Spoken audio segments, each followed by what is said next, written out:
Leader terroriste neutralisé, une action de nos FAMA à Tinzaouaten. C'est au cours d'une opération spéciale d'envergure hier dimanche.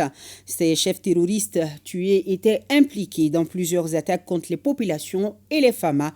Là-dessus, je vous propose un retour sur les faits. C'est avec Ibrahima Traoré.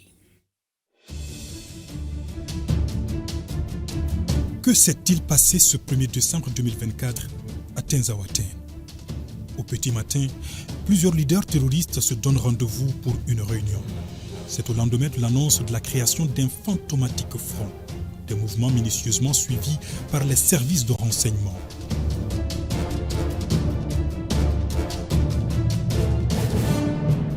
Après recoupement d'informations solides, l'état-major général des armées ordonne une opération spéciale de grande envergure.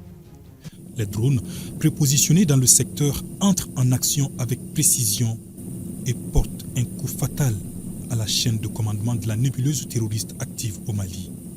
Le bilan est lourd, très lourd côté ennemi, avec la neutralisation des cadres comme Shogib Ag Atahar, Al-Baraka Ag Al-Faki, Moussa Ag Baïdiknan, Bachara Ag Ahmed, Fahad Ag Al-Mahmoud, Mohamed Ag Asherif Dimafik, Sidi Agbaï et Jamal Ag Al-Baraka.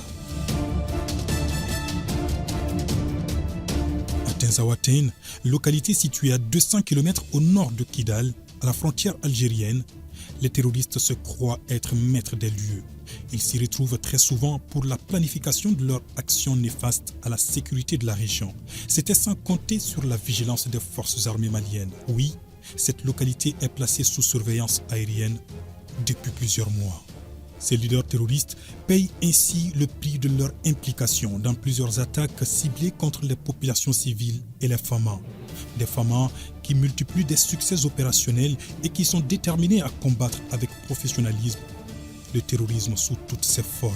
Cette victoire des FAMA sonne encore comme un rappel de l'avertissement du ministre de la Défense, disant que l'ennemi ne connaîtra jamais le repos, du moins jusqu'à ce que les bombes et les troupes d'assaut les traquent et les envoient vers le repos éternel.